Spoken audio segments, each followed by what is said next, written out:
bus from the back end. I'm following Mark home. It's really solid. Normally you get these buses, these little ones that don't have dualies, and they're kind of all over the road, but it's a windy day, actually a very windy day, and he's pretty solid. He's going straight down the center of the road, and he said it rides really nice as well.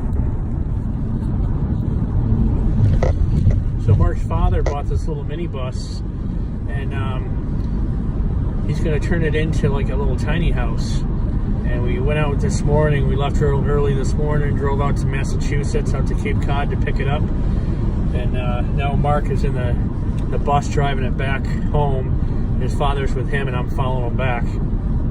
Really beautiful bus inside. It's basically wall-to-wall carpeting. It's got really comfortable seating. It's got a refrigerator in there. They already put a converter in. They already ran power throughout the RV. It's got curtains that go all the way around the inside of the bus, plus it's got a privacy curtain to separate the inside of the bus, the seating area, from the chassis part of the what would be considered the truck, where the driver's seat is. The driver's seat, the captain's chair, and the passenger seat are insanely comfortable. They swivel so they turn around and face the other direction. It's really nice, very, very nice, more than what he thought it was going to be. And Mark said there's a little rusting in the underbody, but other than that, for the miles and for the age of it, it's going to be. But it's a really solid ride. I've been driving behind it for a couple hours now. Normally those buses that don't have dualies are all over the road.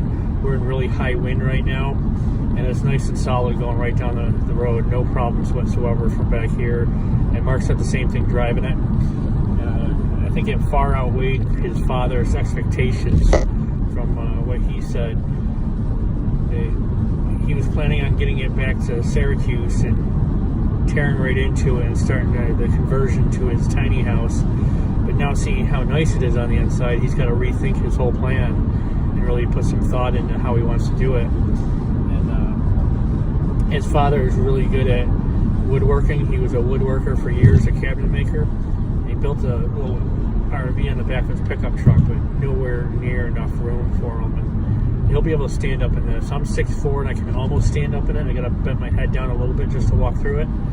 But other than that, I can almost stand up in it. A lot of room.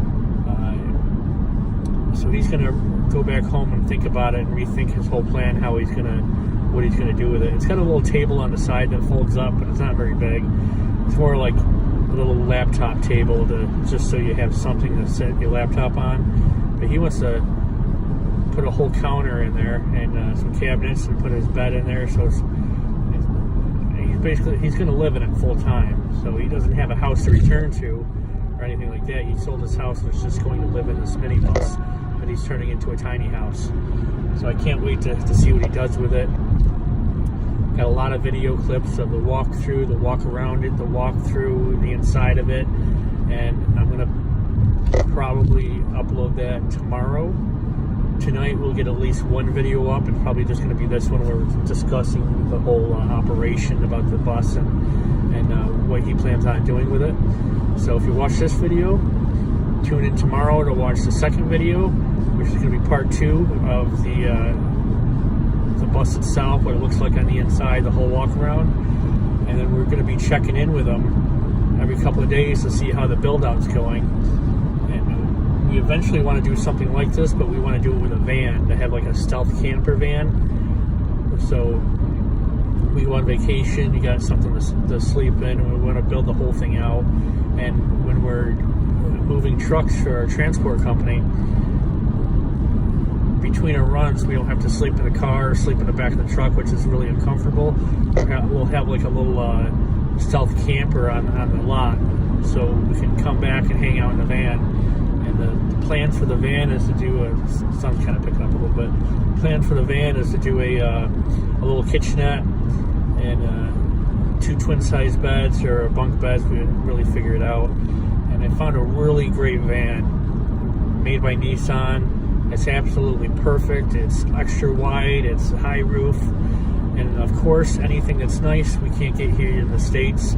It's only made in the Philippines. And another van we looked at that was really nice, and it had everything that we could possibly want on it for a conversion van to turn into a tiny house or a stealth camper, and it's only made in Germany.